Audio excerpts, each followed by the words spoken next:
Right now, somewhere in your chest, there's a tightness you can't explain.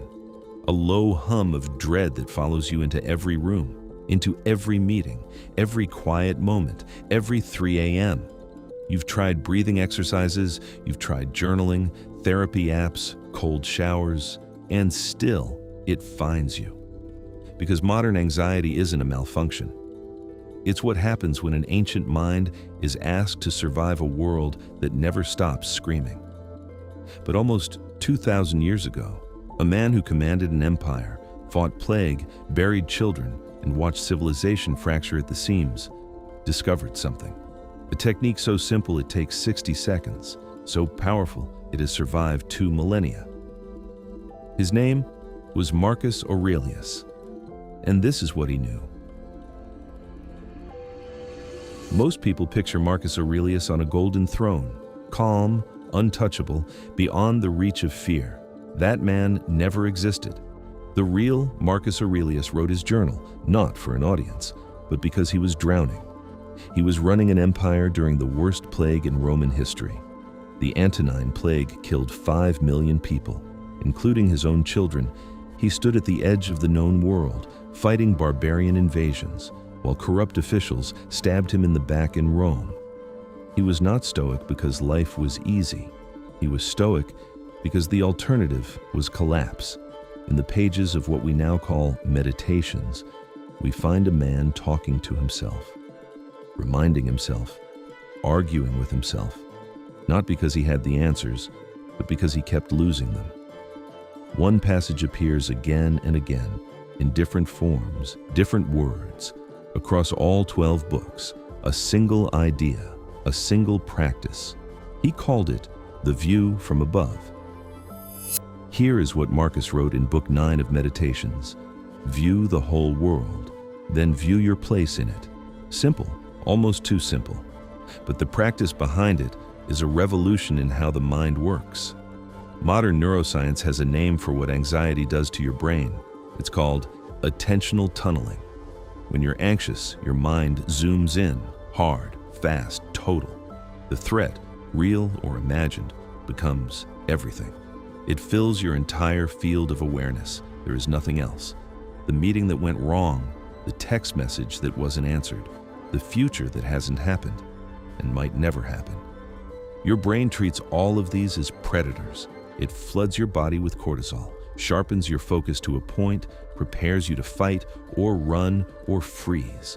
But there is no predator to fight, just the noise inside your own skull. Marcus understood this. Without an fMRI machine, without a psychology textbook, he understood it because he lived it, and his solution was not to suppress the feeling, not to analyze it, not to fix it, but to zoom out. Here is the 60-second view from above exercise. You can do this anywhere. Right now, with your eyes open or closed. Step 1. Name what you're feeling. Don't judge it, just name it. I am anxious about the conversation I need to have tomorrow. Step 2. Pull back.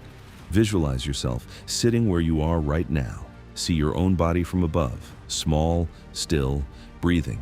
Step 3. Pull back further. Your building, your neighborhood, your city, a maze of lights in the dark. You are one light among millions. Step 4. Pull back to the planet, that pale blue sphere, spinning without your permission, existing without your worry. 7 billion lives right now, each one holding their own impossible weight. Step 5. Return. Come back to your body, your breath, this exact second. And to ask the question Marcus asked himself again and again across 20 years of war. Will this matter in 10 years? In 1 year? Tomorrow? 60 seconds total. Not to make the problem disappear, but to make you larger than the problem. Marcus didn't invent this practice to feel better. He invented it to remember what was real. In Meditations, he wrote, "How many a Chrysippus, how many a Socrates, how many an Epictetus have time swallowed up already?" He wasn't being morbid, he was being precise. Every emperor before him, gone. Every war he fought, eventually, footnote. Every humiliation, every betrayal, every sleepless night, dissolved. Not into nothing, into time. This is what the view from above does, at its deepest level. It doesn't just shrink your problem, it reconnects you to what the Stoics called the logos, the rational order underlying all things, the idea that you are not an isolated mind, panicking alone in the dark. You are a thread in something vast, something ancient, something that has outlasted every catastrophe the human mind has ever invented. Your anxiety is real, but you are more real. And the universe, indifferent, enormous, and strangely beautiful, has never once stopped to share your dread. Marcus Aurelius died in 180 AD. On a campaign he knew he wouldn't survive. He had outlived most of the people he loved. He had presided over a civilization cracking at its foundations. And yet, the journal he kept was not a record of despair. It was a record of a man practicing every single day, practicing the same ideas, failing, returning, beginning again.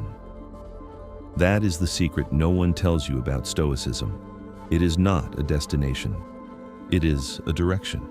The view from above is not a cure. It is a compass. And 60 seconds, practiced daily, is how an emperor survived the unsurvivable. It might be how you survive yours. If this found you at the right moment, if something in these words resonated somewhere quiet inside you, there is more where this came from.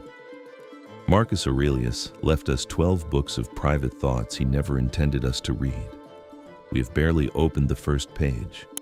Subscribe, and we'll open the rest together, one timeless idea at a time.